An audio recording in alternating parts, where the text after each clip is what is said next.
Hürmetli vatandaş, bugünkü leksiyalarımızı başlayımız. Leksiyadası da kalıyoruz. Washington'da sözdeyimiz, hürmetli vatandaş. Bugünkü İslah 2025. 10. ayının 6. günü. Haftaki Düşenbe vatandaşım. Bugünkü vaziyetimizden ise hazır endi. Amerika Qo'shma Shtatlarining prezidenti Donald Trump 27. günü ve 29. günügacha bo'lgan Arliqda Osiyo ziyarati, yani dastlabki Yaponiyani ziyorat qilib, undan keyin Koreyaga 10. ayning 31. kuni ochiladigan Osiyo Tinch okean iqtisodiy hamkorlik yig'iniga qatnashadi. Biz Arliqda Torbet'te keldik. Bir günü bu Asya Tinch okean iqtisodiy hamkorlik yig'iniga Xi Jinping qatnashmaydigan bo'ldi. Uning keyindan Amerika Qo'shma Shtatlarining prezidenti Donald Trump ham qatnashmaydigan bo'ldi degan xabarlarni yetkazdik. Bugungi xabarning kelish manbini esa avval vatandosh Tayvan Erkinlik Vaqt gazetida bergan xabarda hozir qaraganda Amerika Qo'shma Shtatlari prezidenti Donald Trumpning Koreyaga borganligi, hatto Xi Jinpingning Koreyaga keladiganligi. Shu asnoda yoki shu Arliqda Yaponiyaga mush ayning o'rtalari yoki 15-16 kunlari vazir bo'lib tayinlanadigan yoki saylanadigan, yani navbatdagi Yaponiyaning vaziri Takaichi xonimi bu yig'inga qatnashib, bu yig'inda prezident Donald Trump bilan avval Yaponiyada ko'rishdi, yig'inda ham shundoq. Ondan Jungo'ning raisi Xi Jinping bilan ko'rishganligi to'g'risida bir xabar yetib keldi bizga vatandoshim. Endi hozir Osiyo Tinch okean iqtisodiy hamkorlik yig'ini Yaponiyadagi yangi saylamdan keyingi 1. ayning 20. kuni Aqsirayga kirgandan keyin prezident Donald Trumpning tunji qatim Osiyoga ziyoratga berishi degan gaplar, odatdagi gaplar bo'lmasi kerak, odatdagi xabarlar bo'lmasi kerak vatandoshim. Shuningga munosabatsiz yoki munosabatli holda munosabatli deb aytolmayman, bu tuyuqsiz. Bunun da 10 gün burun YouTube'da bir haber verilipti. O ekranda hem video film şeklinde. Bu video film şeklinde video filmle işleyen kişi nimi kendisiniz Torbet.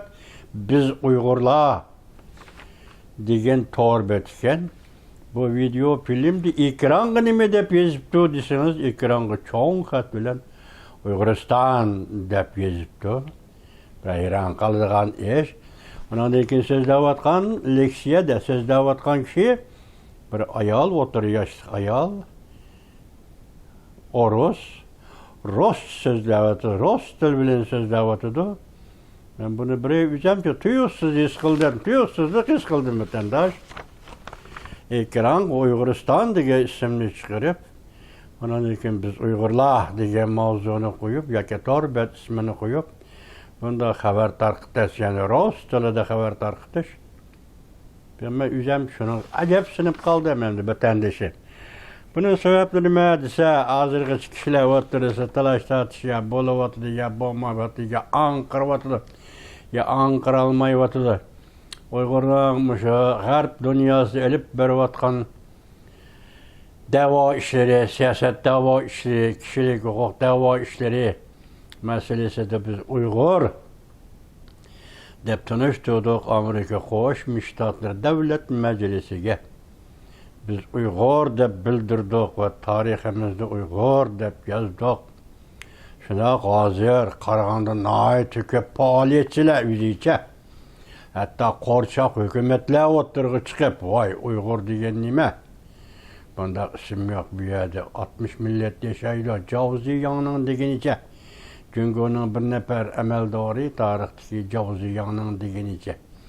O degan kishi Örümçi İvergol İvergol Uygurlar, İvergol degan sözün ma'nosi Uygurlar, o'ltiraqlashqa rayonlar degan ma'ni bir ekan, qadim Uyg'ur tilida vatandosh. İvergol uni Xitoy Nansan deb atadi. Shu yerlarni ziyorat qilib, Şinjan'da 47 millat yashaydi deganini.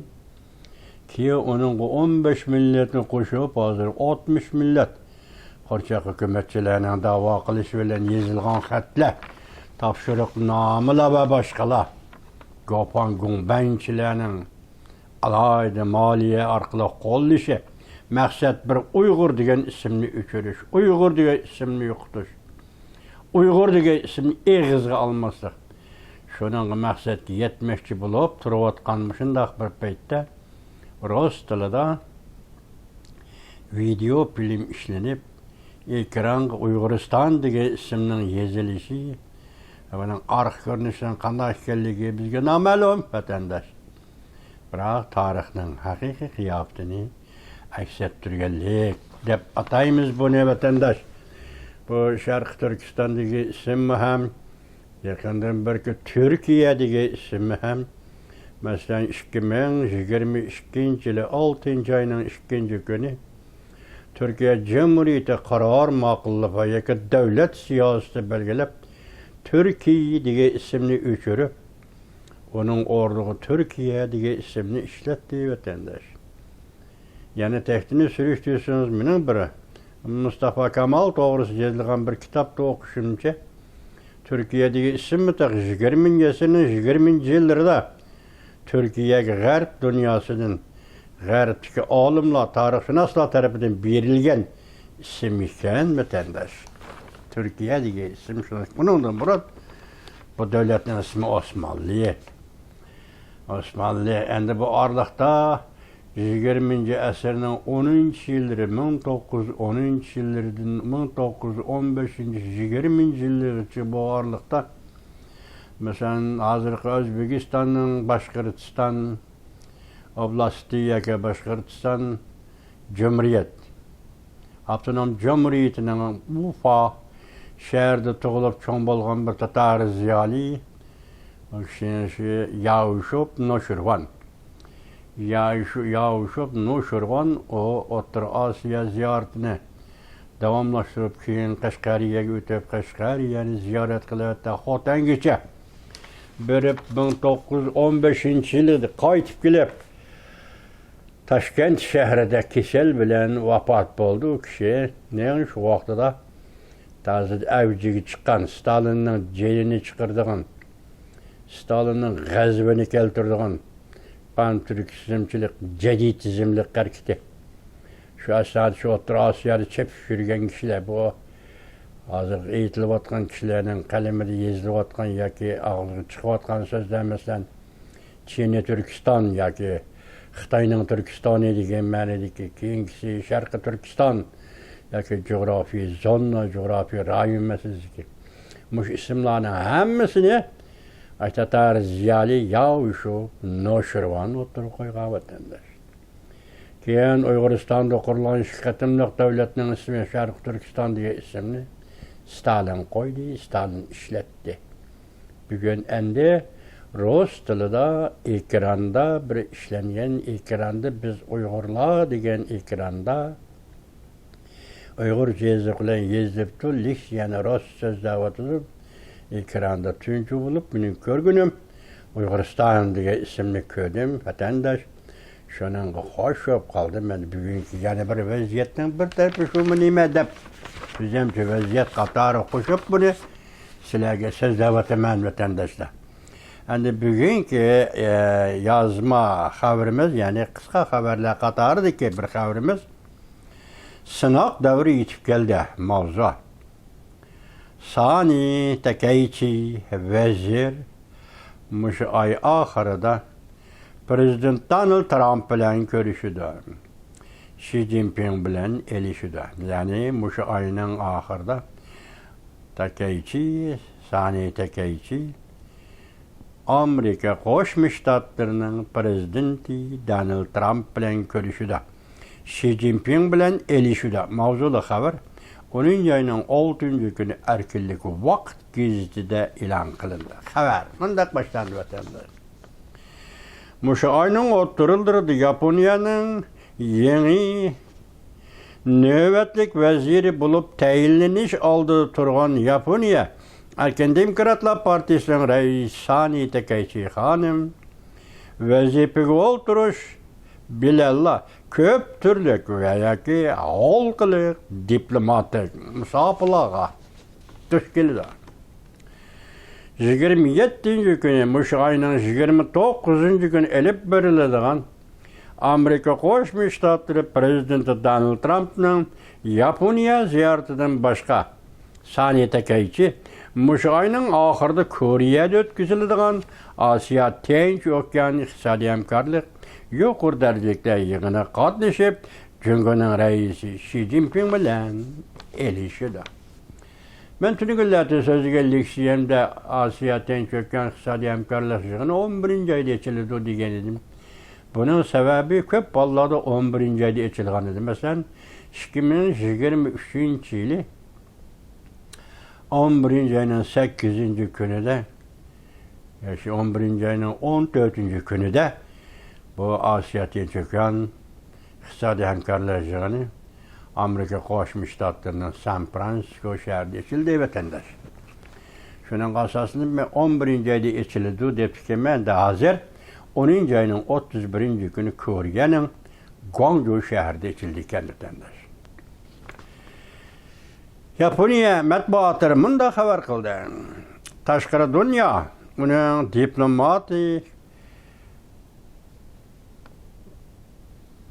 diplomatiya sahasındaki vasıtalarının nemi ekenligini hazır hiç kim bilmeydi o dedi. Lekin Sani Takaichi hanımın yenidik kişiyle bu hanımın ait kattık yani hayvilik karakteri var. Ensirmenla değişir. Mesela Asya Tinç Okyanı İqtisadi Hemkarlık yığınıga Kore sahip hallık kılıdır. Bu yığın 10. ayının 31. günü Kore'nin Gwangju şehrinde ötküzüldü. Kore devleti Amerika, Cumhuriyeti, Rusya katarlık 21 devlet rayonuna çakırık teklif nama evetti. Prezident Donald Trump bilen Cumhurbaşkanı reisi Xi Jinping bu yığın katnaşıda. Arlıqdım degen tok, katnaşmaydı, kelmey degen tok. Bu haberler nereden geldi? YouTube'dan elingan haberler boyunca sizlerge yetkizdik. Bugün endi Tayvan erkinlik vakit gazetede deyilişçe Asya Tinç Okyanı İqtisadi Hemkarlık yığınıga hem Amerika Koşmuş Ştatları'nın prezidenti Donald Trump katnaşıda hem Cumhurbaşkanı reisi Xi Jinping katnaşıda. Rusya prezidenti Vladimir Putin katnaşıdığın yoki katnaşmaydiganligi to'g'risida tahi bir narsa demedi. Amerika Qo'shma Shtatlari prezidenti Donald Trump Kore'ni ziyorat qilishdan burun avval Yaponiyani ziyorat qildi. Navbatda Yaponiya Amerika vaqtini, navbatda Yaponiya bilan Amerika bu ko'rishish bu ziyorat vaqtini 27. kunidan 29.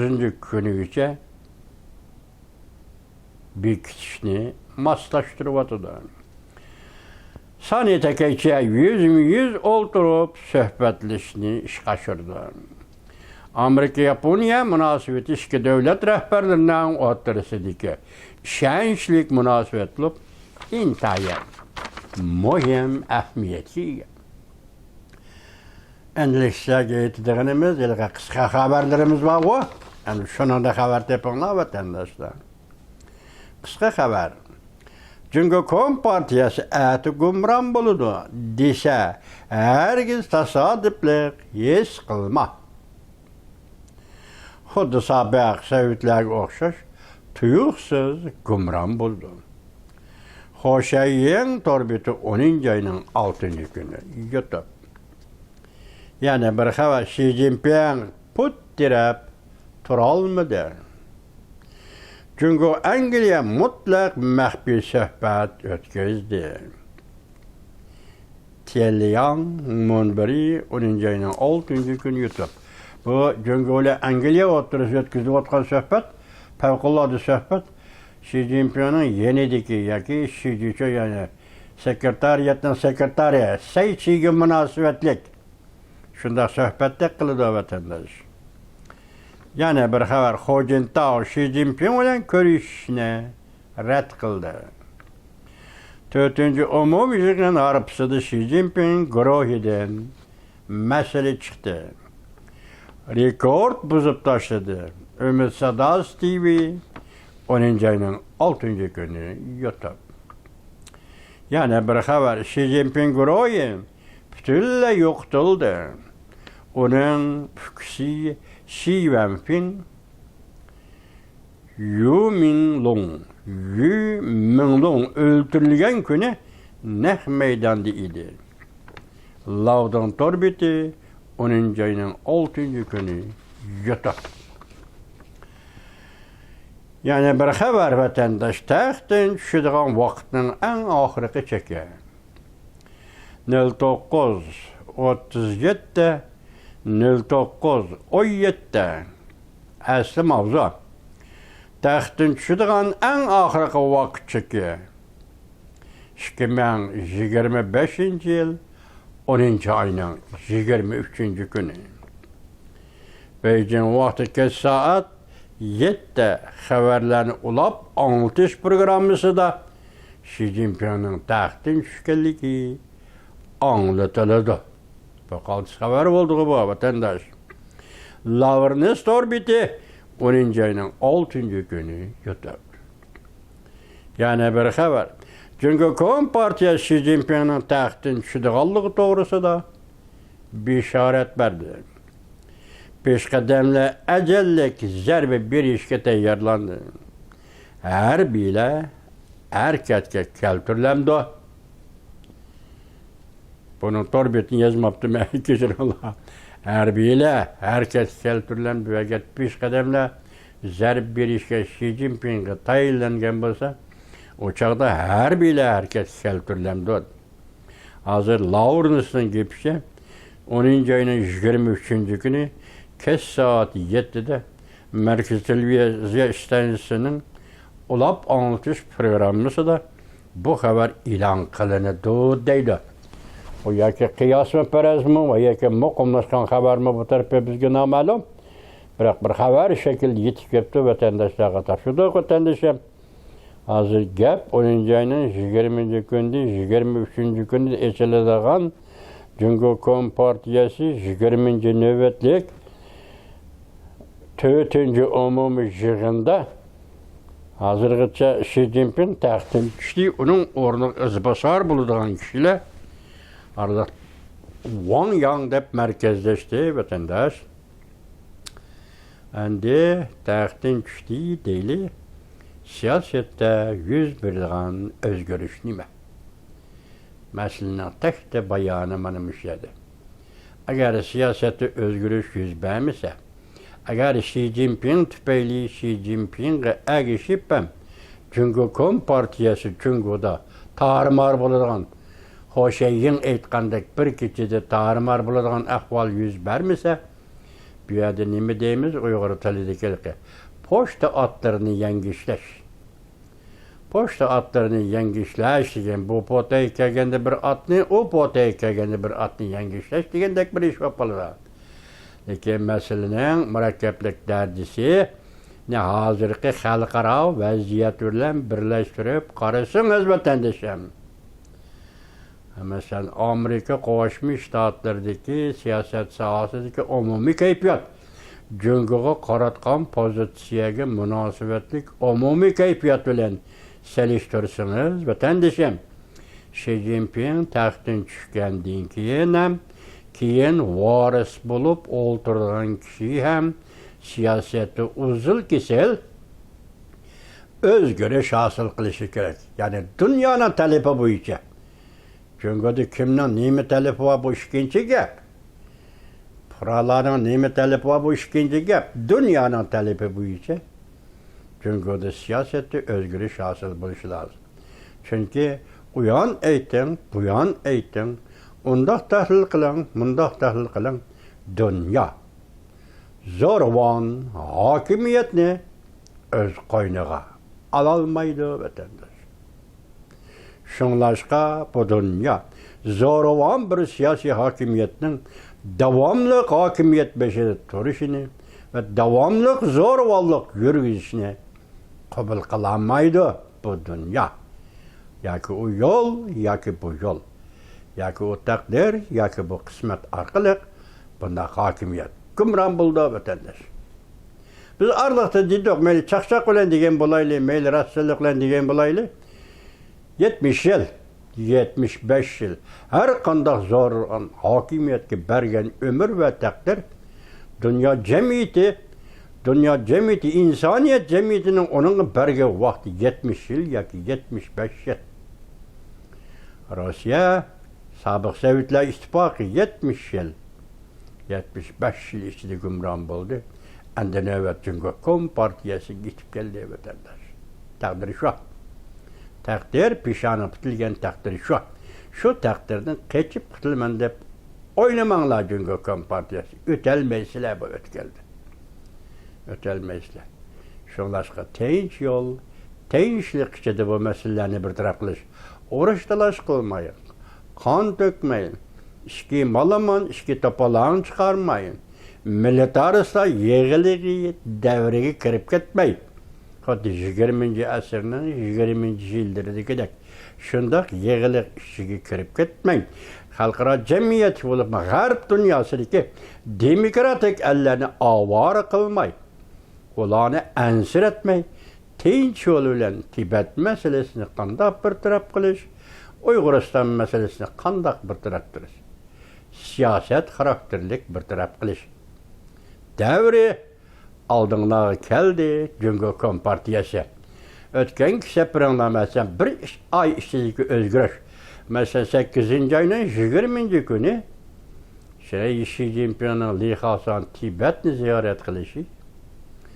9. ayının 23. günü bir ay degandek Cumhuriyet'in reisi Xi Jinping'in mustamlika Uyg'uriston'ni ziyaret qilishi.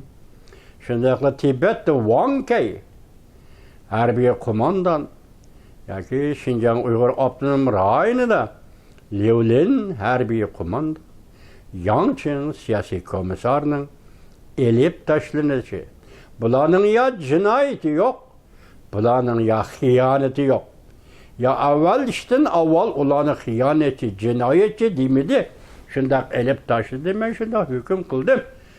Cumhuriyet partiyasi siyosiy partiya hukmronligidagi mustamlika ikki rayon Tibet va Uyg'uriston bugun Cumhuriyet partiyasining harbiy ishg'oliyat, ya'ni Cumhuriyet partiyasi mustamlika sistemi harbiy ishg'oliyat davri oxirlashdi dedim vatandosh.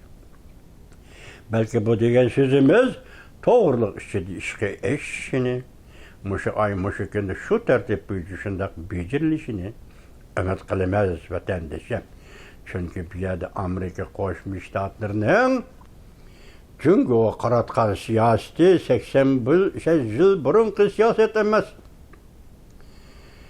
Yaponiya mag'lub bo'lgandan keyin shu kamchil o'rinni Cumhuriyet to'shqizida Cumhuriyetni qudratli davlat qilib qurib chiqishimiz kerak deydigan buningda 80 yil burungi ko'z qarashlar bugun Amerikada tamamen oxirlashdi vatandosh.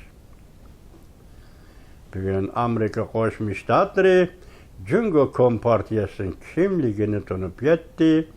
Cumhuriyet siyosiy hokimiyatning nima ekanligini tunib yetdi. Shundaqla bu millatning xarakterining zada qaysi tarafga moyil ekanligini, insoniyatgami va yoki insoniyatsizlikmi hammasini tunib yetdi, ko'rib yetdi. Hamda Amerika Qo'shma Shtatlari bo'libmi prezident Donald Trump rahbarlik qilayotgan Amerika Qo'shma Shtatlari Xitoyning ra'yiga boqmaydi, Xitoyning deginicha ish qilmaydi vatandosh. Shundaq bir davr keldi. Hozir 10. ay desangiz bugun 6mi? 6 23 o'n shu ishidagi ish. Xi Jinping taxtdan tushdi, kim chiqadi Wang Yang? Siz yozdingiz nima? 1970 1960 1960 yo'q 1900 qancha 1900 unutib qoldim, diplomatik munosabat o'rnatgan davrda. Kechiringlar 69 emas, yo'q. 1979-yilmi? 79-yil 1-oyda. Amerika Qo'shma Shtatlarining Jonxo Xalq Jamhuriyati diplomatik munosabat o'rnatganda biz shunday tasvirlab keldik. Bahor shamali desangiz marhamat. G'arb shamali desangiz yana marhamat. Shundaqla illig'on sharq shamali desangiz marhamat. Yoki Amerika diplomatik munosabat o'rnatish orqali Jungoga elib kelgan Amerikaning shamali desangiz marhamat. Demokratik shamali desangiz marhamat. 79-yil 1-oyning 1-kuni diplomatik munosabat o'rnatish 80-yil 1980-yil 2-oylar 1-oylarda shu vaqtdagi sekretar Xiyobonning Tibetni ziyorat qilishi va Şinjan'ın mustamlaka Uyg'uristonni ziyorat qilishi, Tibetda ultimatlik siyosatni e'lon qilishi, Şinjan mustamlaka Uyg'uristonda ultimatlik siyosatni e'lon qilishi. Şu asnoda hozirgacha 45 yil o'tdi. Endilikda shu kompartiyaning ikkinchi bir sekretari yoki mustabidizmlik bilan despotizm bilan qurollangan o'qish tarixining yüksekliği yok. Lekin savadsizlikten teşebbüs paydo qilib bastirish Uyg'uristonda irqiy yoki milliy Uyg'ur qirg'inchiligi, Tibetda ham o'xshash qirg'inchilikni yo'l qo'yib, shu rais, shu sekretar Xi Jinping 8-oyning 20-kuni Lixasani ziyorat qildi. 9-oyning 23-kuni Uyg'uristonni ziyorat qildi. Boshda aytdim, vatandosh, chunki kompartiyasining bu ikki rayni qaratgan harbiy ishg'oliyat davri oxirlashdi.